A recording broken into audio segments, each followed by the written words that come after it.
Welcome once again to the Charge. This is, of course, your boy Bernie here, giving it to you live here, of course, like I said, on the Charge sets or Charge Studios. Hopefully, everyone is having a great day. Kind of the crazy thing about today is that it's probably just going to be a little bit of a chill vibe today. I know the hair looks kind of crazy right now, but at the end of the day, it is what it is. We'll just kind of talk a little bit today about kind of the topics we have at hand. Of course, being the number one thing we talked about today is Blake Griffin going to the Nets. It's looking like that's going to be his likely destination. So we will see how good that is. We'll see if that will eventually lead them to an NBA championship. That's going to be the biggest question mark, I think, for everybody's mind is, does the signing of Blake Griffin put the Nets over the top? And we'll talk about that more in the channel. The second thing we got to talk about, of course, is Kevin Garnett is furious with the owner of the Minnesota Timberwolves as he has decided to pull out of the group trying to buy the Minnesota Timberwolves to keep them in Minnesota. And now is looking to be part of another ownership group, whether that will be in Seattle or Vegas. That's what the likely destination is of the expansion teams. But nevertheless, before we start with any of that, please remember to hit that like and subscribe button if you're new to the channel. The more likes, the more subscribers, the more that people will come watch the channel and check this video out. Again, do appreciate each and every one of you for coming in, whether you come in through the live chat or whether you just come in through when this video is done. Appreciate each and every one of you for sticking it out and helping me on this YouTube journey. But nevertheless, we are here to talk about, of course, the news and rumors, so let's get right into it. And our first story of the day, of course, is not here. Let me just kind of check to see what's going on here. This is not what I wanted, but we'll just kind of look up Blake Griffin news really quick. Whoops. Look at Blake Griffin news and just kind of talk about it. You know, it looks like they did agree to a buyout. I kind of want to get more so into the story and the news and rumors of Blake Griffin kind of signing with the team. And we'll kind of go with this article right here to kind of talk about kind of what's going on. We know that Blake Griffin, again, is interested in joining interested in joining a team, whether that is, of course, the Lakers, the Nets, but it seems like the Nets is the likely destination.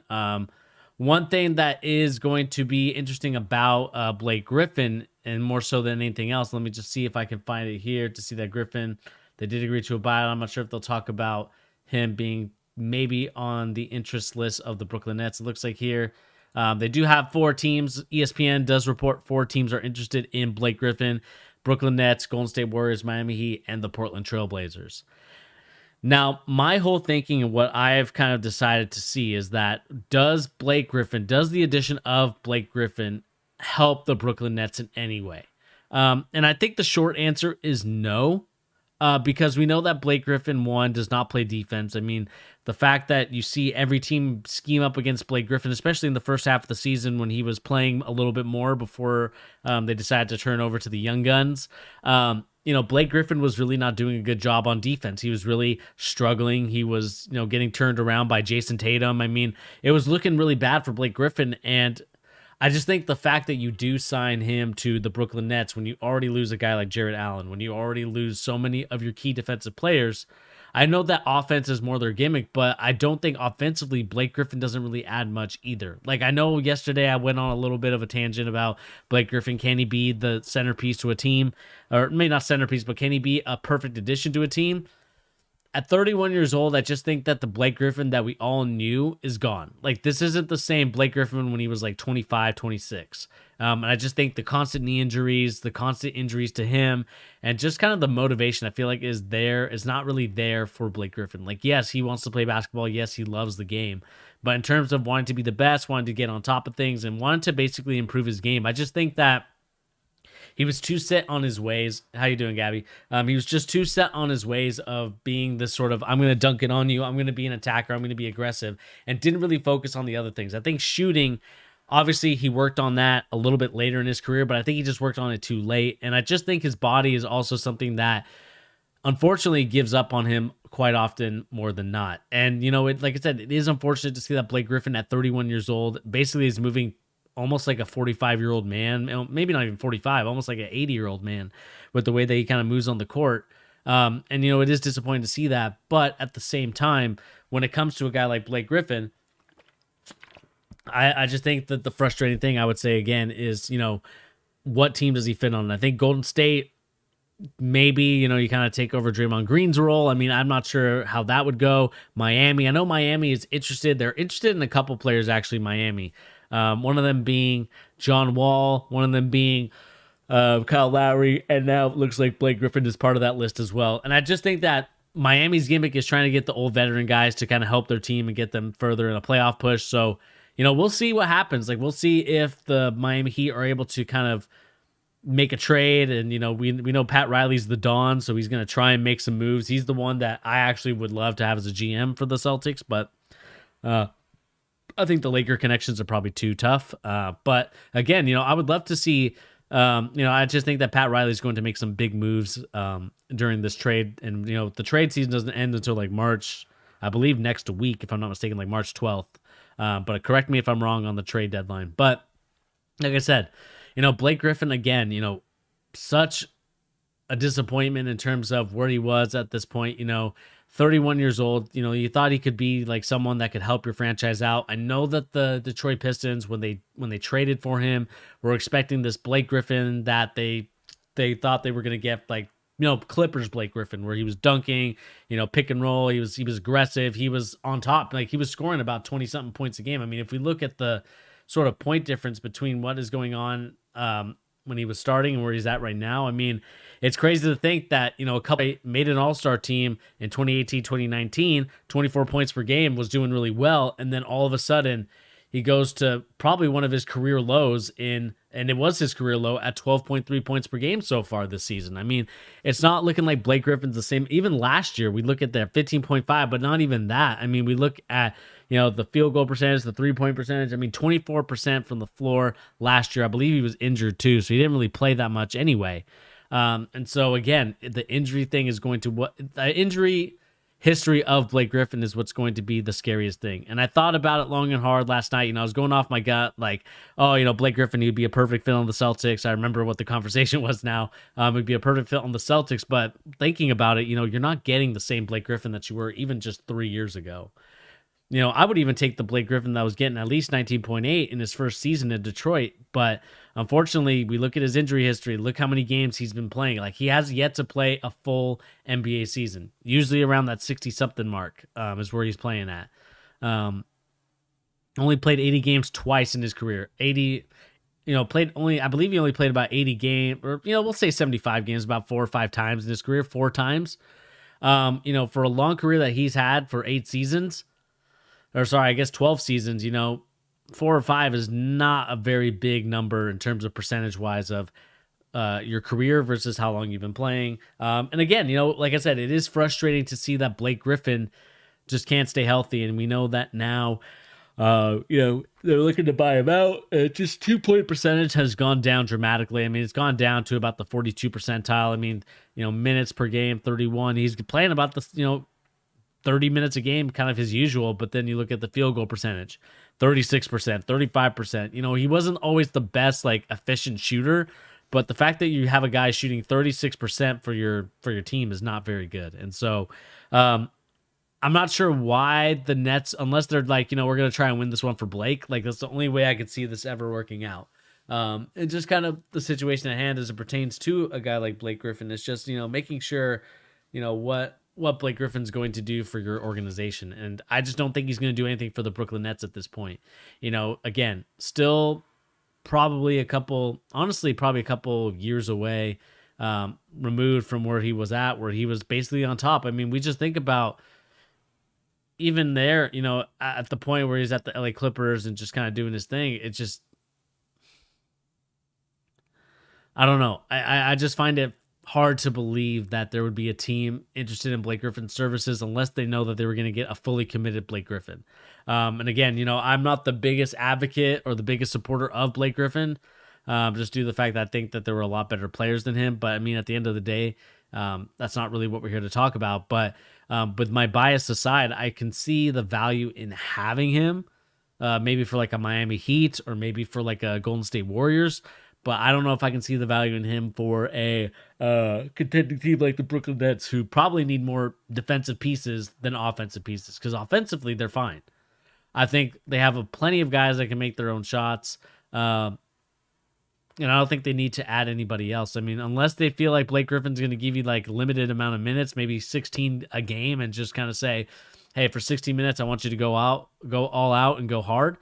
Then maybe I could see it happening. But, Blake Griffin at this point, 31 years old, knees not in the best shape with his knees. And we'll see what happens. Blake Griffin played pretty decently in the first half of the season, but again, you just don't see the explosiveness or the sort of drive that he once had. It seems like he's a lot slower. The game is going a little bit in slow motion for him, or he's going in slow motion while the game is going fast paced. And it's not like Kyle Anderson slow motion for the Grizzlies, right? It's like, I just think he's like one or two steps behind where I feel like he wants to be as an NBA player. And not to say that he can't be effective as a role player, or maybe he needs to kind of go the Carmelo Anthony route where he changes his role. Maybe he is more of a shooter.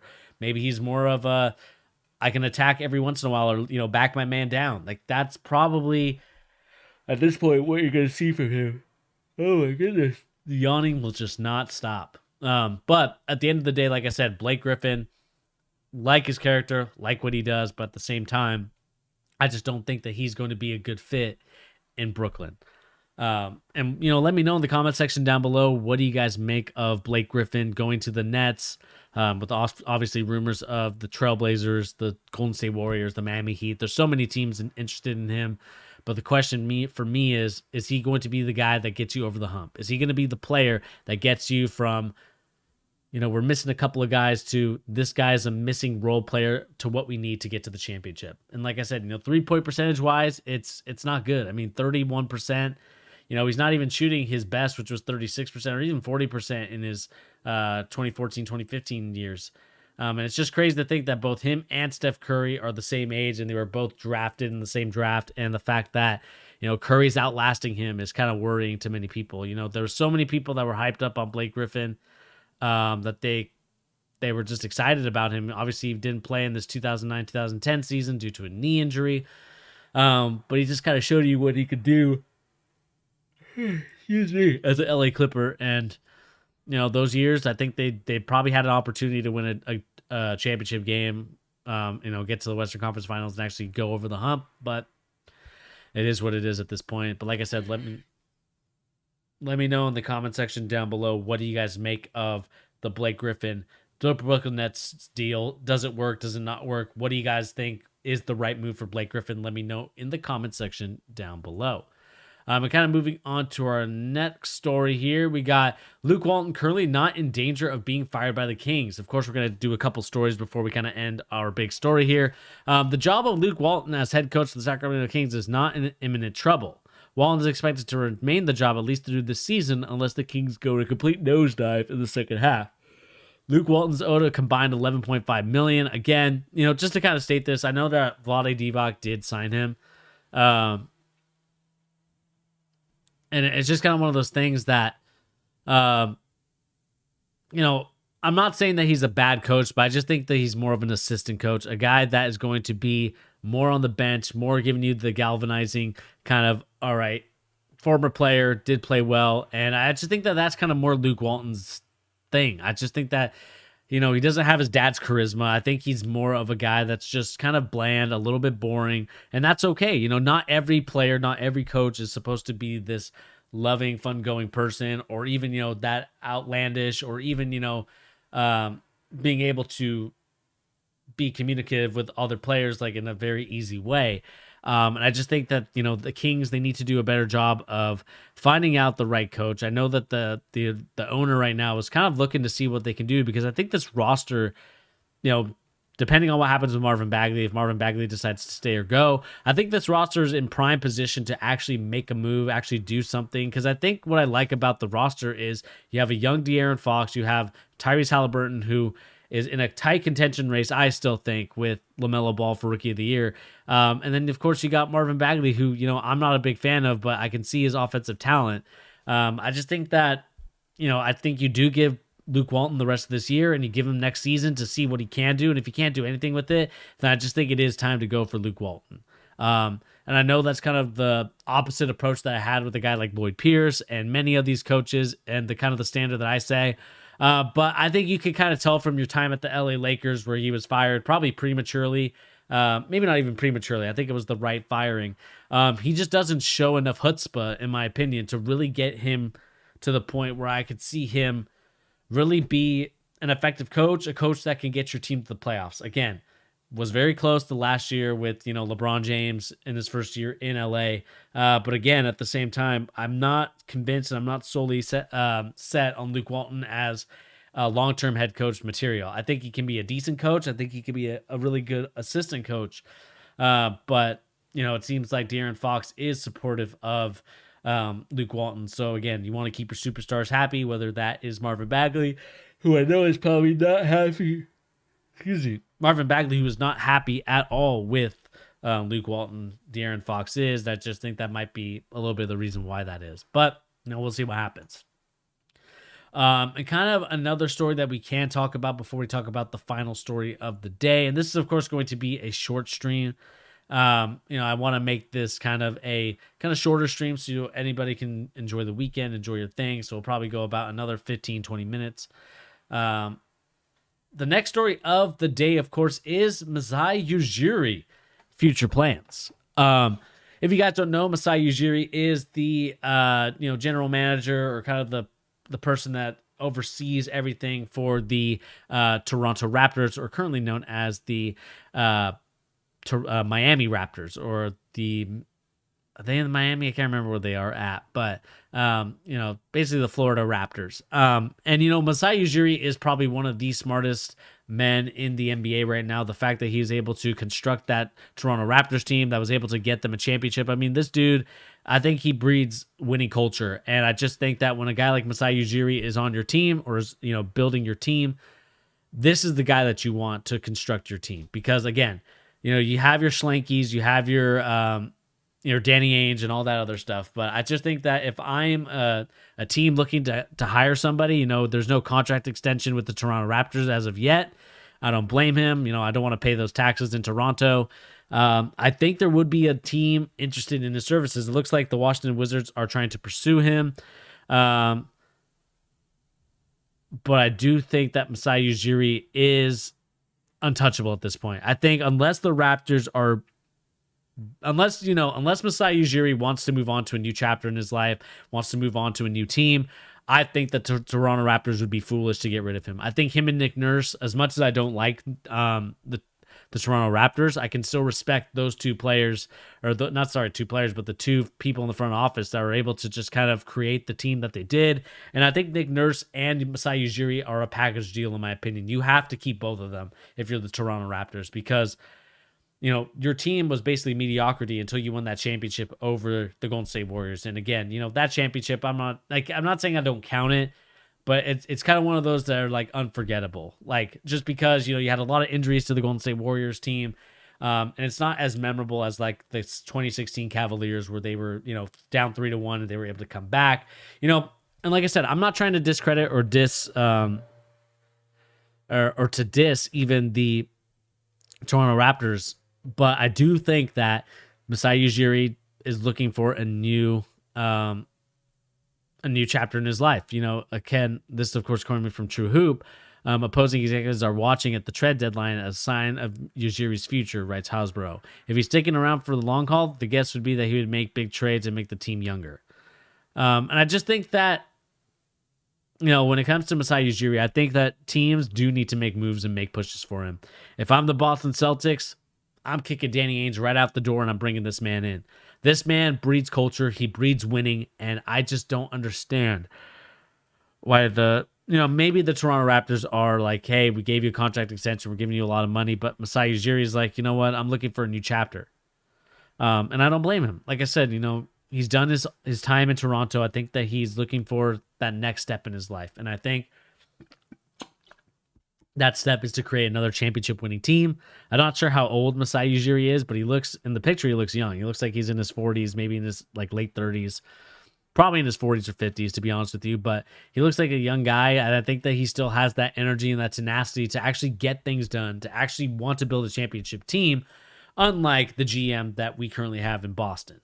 I'm not trying to take shots at Danny Ainge all the time, but it's just frustrating to see that we could have gotten some of these players. I know that there's even more players that are being rumored that the Celtics are interested in, but I won't believe those rumors until I actually see it, in my opinion. I just don't believe that the Celtics are really making moves until the moves actually happen. And I know that's kind of like a redundancy. Like, of course, the moves obviously don't happen until they happen. But what I mean by that is there's no beliefs, there's no sort of accountability of believing that the rumors are somewhat going to be true, or that the rumors are going to actually come to fruition. Because again, we see what happens each and every year with the Boston Celtics, and I would like Masai Ujiri, if you can, to come to the Boston Celtics. And this is my kind of plea for you, man.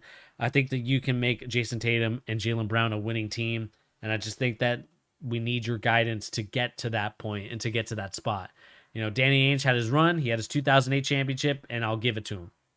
But I think you now have to give it to Masai Ujiri and let him run the show. And again, let me know in the comment section down below, what do you guys make of this whole situation? I know it's not player related. I know it's not finance related, but Masai Ujiri is still a great culture builder, and you can see what he does for the organization in Toronto, winning them a championship. Maybe not him solely. Obviously, the players are the ones that win the championship, but constructing the team and able to create a sort of super team in a sense. I just think that he's a great job at doing it. So again, let me know in the comment section down below, what do you guys make of Masai Ujiri and what he's able to do for a team, and would you guys want to have him on there?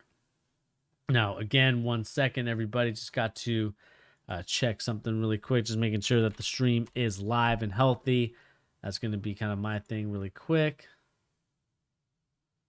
This.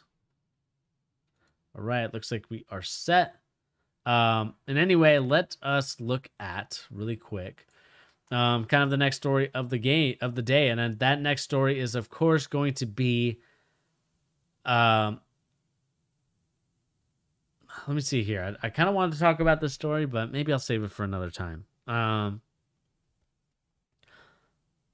We did talk about the Donovan Mitchell stuff yesterday. If you guys are interested in that story about Donovan Mitchell getting fined, we did talk about that, and just kind of the sort of NBA that we live in right now, where fouling is probably at a premium, where basically drawing fouls is the way to is basically the new 3-point shot, in my opinion. The way that players are trying to hunt those things down. I mean, look, fouls were created to create boundaries of what you can and can't do in a game. And I just think that that's kind of being exploited with the way that Trae Young and many of these other players play. But if you want my full opinion on that story, go and check out yesterday's live stream, the 3-4 stream, because that was actually a pretty fun one to kind of go and talk about that as it pursues this sort of thing. The last story I think we could talk about, and I think we'll just kind of end it here, because I know that a lot of people are willing to kind of get off the stream and kind of enjoy their time. The next story of the day, of course, comes with Kevin Garnett announcing he is out of the running to purchase the Wolves. And let me read the article from The Athletic. Kevin Garnett announced on Instagram that he is out of the running to purchase the Minnesota Timberwolves. Garrett and Glenn Taylor have an icy relationship in recent years, with Garnett feeling Taylor broke promises that were made to him when he returned to the Wolves in 2015. Saunders and Garnett spoke often about their desire to put the group together to buy a team from Taylor, but Saunders died in October of that year. Garnett called Taylor a snake and ripped him in interviews with The Athletic and TNT. Garnett has either complimented Taylor or has gone out of his way to avoid criticizing him as of late. Taylor was open to being approached by Garnett or a group representing him, but there were always skepticism that Garnett could amount of money to be an asking price that was expected to soar well past $1.3 billion. Taylor contends Garnett never reached out with an interest in purchasing the franchise. Kevin never contacted me at all saying he was interested, Taylor said in a phone call with The Athletic, nor was his name listed on any of the buying groups that were asked for financial information to review. Taylor said that he received interest from at least 10 people or families, including 2 former NBA players, but not Garnett. I really expected that he probably would have made a bid, Taylor said. He never contacted me, pursued it, nor was his name ever really listed in a group. Taylor remained committed to selling the franchise group that'll keep the Wolves in Minnesota. Now, we can kind of look at, I'm not sure if his Instagram story is up here or not. We can kind of look for it. Maybe it'll show it in the Athletic article itself. No, two people I look forward to working. We talk about, Kevin Garnett, and this is, of course, the screenshot that we'll talk about here. The screenshot reads, so just got the news that the process and trying to acquire the T-Wolves is over for me and my group. Thanks, Glenn, for being yourself like I know you would be. Good luck and all. The best of what we built. Guess it's time to focus on other places. Hashtag Seattle, Vegas. Crazy to think that some of these special players that help build the blank franchise like home can never own them or only rent them. GTFO is a joke. Blank them dudes, you're lost. Keep moving, keep mine moving, and we're still out here looking, still going. It's possible. Chuck the deuces on that blank. And I think what I could read from this sort of situation as it comes from Kevin Garnett is that he is frustrated with obviously the way that this whole franchise went down. The one thing that is going to be interesting for me is going to be when LeBron James officially retires and wants to be an owner, especially of the Cleveland Cavaliers. I think that's kind of his goal. Obviously, I think he would be fine wherever he went to own a team, but I think owning the Cleveland Cavaliers is the mission for him. And some of these owners are a little bit salty. They know that they don't really hold that much power besides the money that they own by their jobs or whatever else they do to make their income. I mean, I do think that Garnett does come off across a little bit as a sore loser in terms of basically maybe the Glenn Taylor just said, hey, I'm not really interested in selling to you. And that's not to say that, Kevin Garnett is wrong in his way of thinking or his way of believing, because, he did, according to many sources, he did have an initial offer. He did have an initial bid, and they were trying to work something out so that Kevin Garnett could be the owner, because Glenn Taylor obviously doesn't want to be an NBA owner anymore. He wants to enjoy his retirement, enjoy being old, and enjoy kind of being basically just chilling. He's just looking to chill. And the problem is that I think that there is some bad blood and animosity from what I've remembered and what I can kind of account for about Kevin Garnett and Glenn Taylor over the years, promises that were made and just broken. I think the way that KG was paid, obviously, back in the day, there was some stuff about KG. He got paid a lot of money to stay in Minnesota, and that was great and all, but they did give him the ability to kind of go and pursue a trade and just kind of get Kevin Garnett on the team as well. And again, I do like the fact that Kevin Garnett is interested in owning a team. I think all players and anybody that wants to be a part of the NBA, get your aspirations going. If that's kind of the route that you want to go through, then I think that's what you have to do. But what is, I would say, kind of the situation is you got to deal with people just saying no to you. And, I do think that I know that Kevin Garnett and Glenn Taylor do not have the best relationship, calling him a snake. Basically, any chance he got, Kevin Garnett, before this acquisition, he was praising Glenn Taylor. He was giving Glenn Taylor, or criticism, I should say, and basically crapping on him a little bit. And, I do think that does kind of cause some animosity for Glenn Taylor, because he realizes, like, why should I be like continually getting crapped on by, why should I be continually getting crapped on by a guy that's not really interested in me? And, you do get some of that stuff in terms of people kind of being frustrated with it. But, at the end of the day, you just have to deal with it. And at the end of the day, like I said, you just have to deal with what people are, kind of throwing at you. Not everything is going to be dandy. Not everything is going to be rosy when it comes to this stuff. But, hopefully Seattle or Vegas, Kevin Garnett can be part of that ownership group. I do think that Seattle will be definitely a place where we'll get there. We know that the league is looking really into getting the two expansion teams in so they can recover some of that money that they lost. We're now seeing that a lot of teams, a lot of organizations are now starting to allow fans back into the game. So that's going to be a very interesting thing to see. We know Texas and Mississippi are going full capacity, so we'll see how Mark Cuban handles that. I'd be interested to see I'd be curious to see how he handles that, just to see if he is going to follow the NBA guidelines and not have that many people, or they're just going to go full house and just kind of let the place be rocking again, and maybe inspires the Mavericks to play better. I mean, who knows?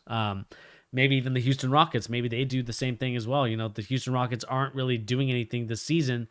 So maybe adding fans would actually help them in terms of driving the motivation, driving the tickets up, and actually getting people to actually buy tickets. But again, I'm not sure what they're going to do there. That'd be actually an interesting scenario as it pertains to that. And again, kind of going back to this group of Seattle, I think that's where he needs to go. We got players like Aaron Aflalo, which is kind of crazy. I'm not sure how else he made his money, but I'd be curious to see like how Aaron Aflalo got so much money so quick.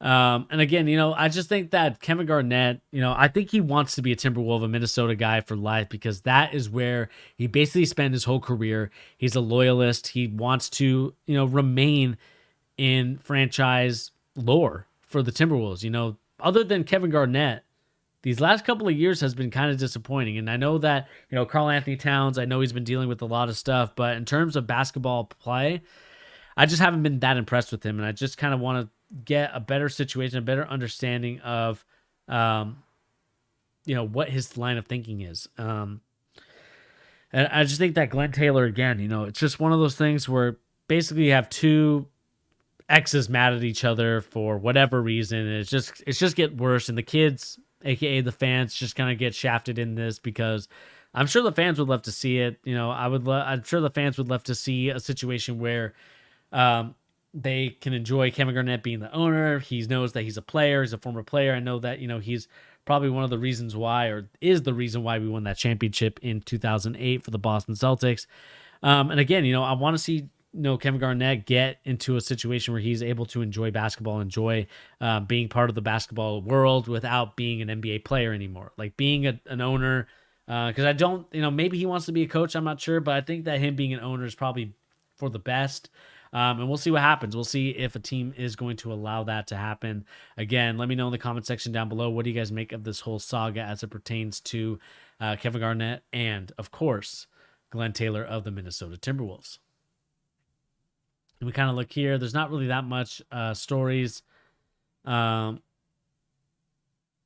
really too much. We talk about Amani Bates. Amani Bates looking, another story that we could talk about as well, kind of a little bit before we kind of go to, and we can kind of look at this as well. I kind of want to look at this story, so we'll save this story for a little bit. But if I go here and type in Amani Bates, there's actually an interesting story that, there's a lot of rumors that Amani Bates, again, the top junior in the class so far, a lot of people are comparing this kid to Kevin Durant, comparing him to Brandon, or maybe not even comparing to Brandon Ingram, but maybe a better version of Brandon Ingram. Like a lot of people are comparing this kid though to Kevin Durant, which again, a 7-footer or, close to 7-footer that could shoot threes. Yeah. You want that on your team. And the question for him is, should he go to college? He committed to Tom Izzo at Michigan State, but now it's looking like there's going to be actual rumors that he's actually going to start committing to the G League and actually go down that route. And, the only reason why I wanted to bring it up just now is because I think that we probably should do a little bit more of an in-depth conversation about it.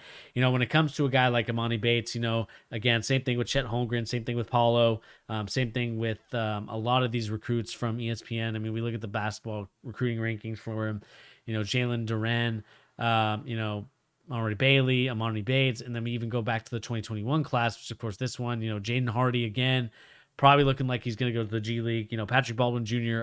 probably going to go to the G League.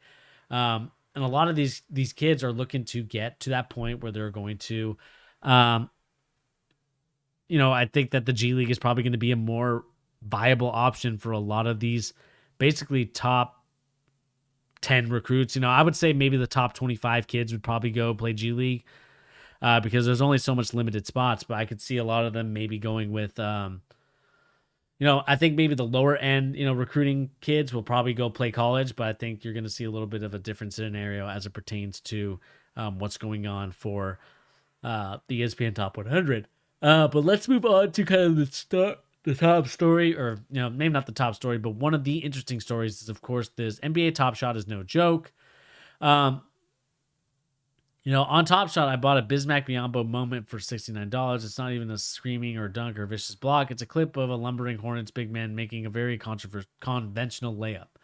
On its face, the fact that I did this, moreover, is the presence of the market where I could do this. Can't seem pretty stupid to a lot of people. After I tweeted my genius investment, a following promptly revealed that he looked up how much I'd purchased it for, thanks to the blockchain technology that is available information etched into the public record. That's not part of it. That's not stupid at all. It's fairly brilliant. And the key is what could be a massive industry booming inside of sports. So if we kind of go here to kind of what is this sort of scenario as it pertains to top spots, we see here that it's worth 10,000. I mean, we're talking $10,000. And we look at Top Shot. Top Shot is looking to kind of be basically, if you guys have ever played FIFA, if you guys have ever played, My Team for 2K, this is basically that version, but without actually the physical thing or actually playing video games. You're actually owning the moment. And again, we look at kind of what the packs are. Packs, it looks like contain 3 moments, priced at $14. And we look at the marketplace and kind of, I'm not sure if they have, what people are looking for, the latest Laker moments. I mean, we see here that Anthony Davis, this sort of moment from Anthony Davis is worth about $250,000. You kind of got here like how much each thing is worth. You see the serial number. I think the closer it is to number 1 is how rare it is. It's just kind of crazy to me that this is kind of the new, I would say, FIFA Ultimate Team packs. Kind of an interesting scenario as it pertains to what the NBA is trying to do. I'm not sure if the NBA does own this or not, but it would be kind of interesting to see. Like, let's look at what the common questions are about how it works. So collect epic NBA moments. And of course, you can kind of look at kind of what the rare items are and what the it looks like ultimate items are. You got limited edition items, significant, statistically significant. Every Top Shot has a unique edition number and size, varying in its rarity. And again, it's kind of one of those things that people are willing to, and it looks like this is, and the thing is that it's very limited. I'm not sure if I have to, it's kind of a new topic that's sweeping the nation right now. I would say that this could be a potential market if you are an investor or someone that's looking to invest money in. I'm not sure if they're associated with the NBA or not.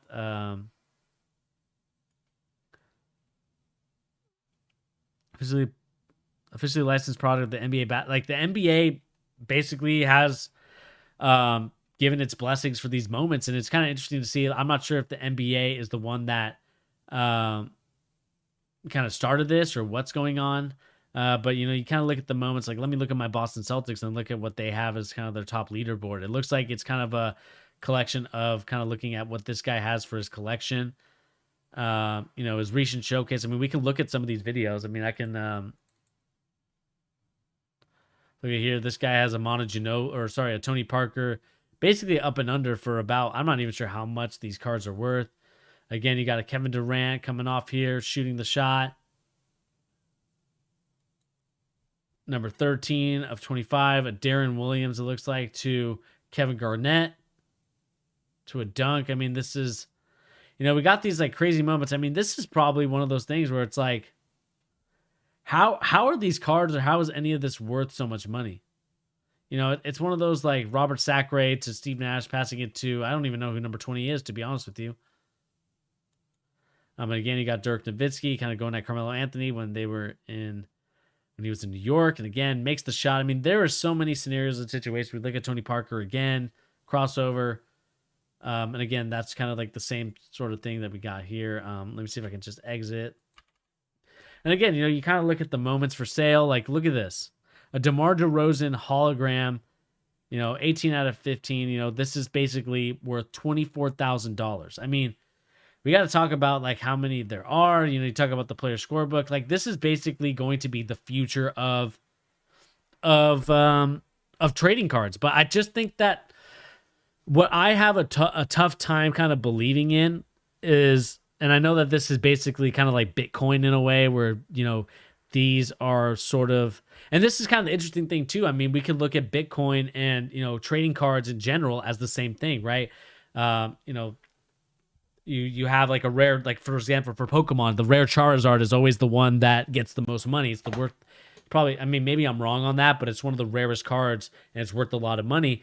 This could probably potentially be the same thing for NBA, cards. And you could see a situation where more teams or more investors or more people are going to start looking at making their own.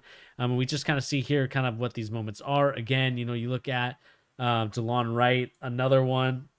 Not really sure how much this is worth. Again, worth almost $1,000. It's kind of crazy to think that these are worth so much. Otto Porter Jr. jump shot, basically worth $25. And we look at here that people are interested in buying. I'm not sure if it shows kind of like who's been purchasing them.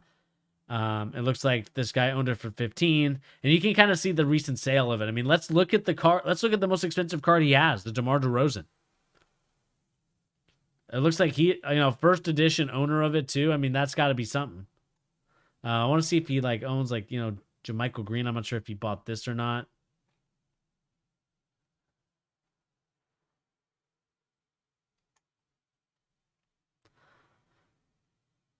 And we kind of look at here, like there's also sets to complete. Like I'm sure that you kind of, look at all these sets that he's kind of completed.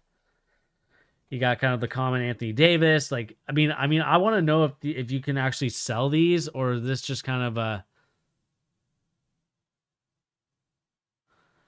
you just complete. I mean, what do you get for completing them? I mean, that's also something that I need to look into for Top Shot. Because again, this marketplace is, let's look at like a LeBron James. I'm not sure how much a LeBron James is going to go for. Doesn't look like it goes for that much. I mean, we could kind of sort by, I want to kind of put a filter on it and put like let's see what the highest value is. I mean, I don't want to set the low ask. Maybe kind of I don't think there's an ultimate out on the market yet, but we can look at legendary and look at how much these cards are. I mean, look at this LeBron James block. I mean, this ain't the Iguodala block. I don't know why I would pay for it. I mean, again, this is from Series 1, so obviously the Series 1's cards, obviously anything that's number 1 is going to do it. I mean, when you look at how is the number 6 edition card the lowest card to buy? And look, you can buy that for $110,000. That's a house. That's a freaking house, man. Like, this just kind of goes to show you that this is going to...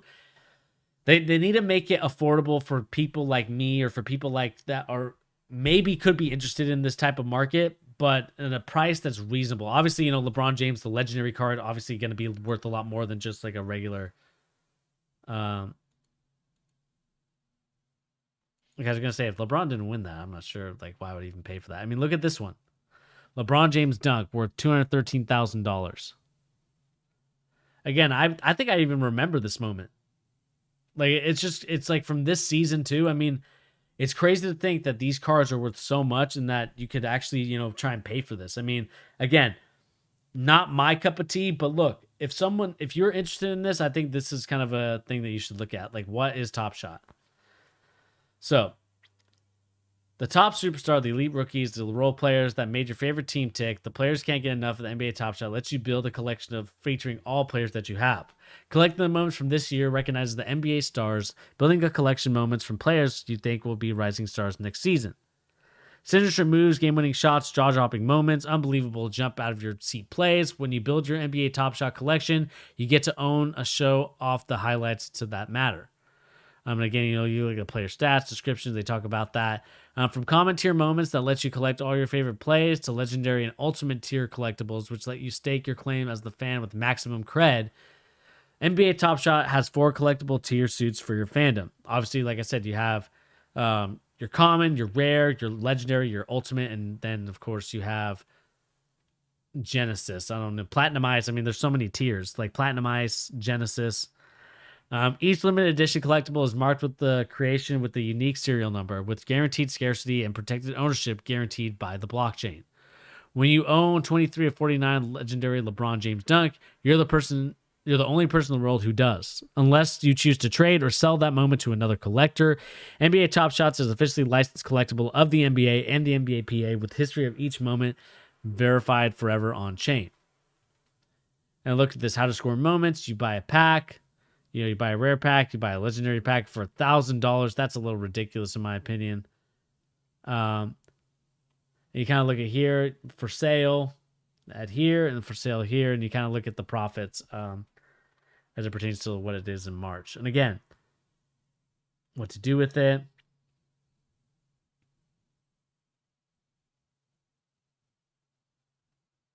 And I'm not sure what it works with, but like, I'm not sure if you lose that player. Like, if it's almost kind of like 2K or FIFA or Madden if you play those FUT or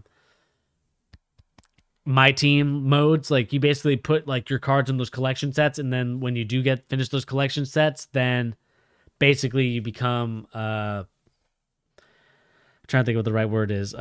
Basically you get like a rare card, or like you get like, for every like you let's say, we have bronze, silver, gold. Like, you put like a bunch of gold cards in, and then you get like a legendary card, for example. Like, I think that's the way that this thing is going. But, I think I like it in terms of, for fans that are interested in it, for fans that like love it a lot.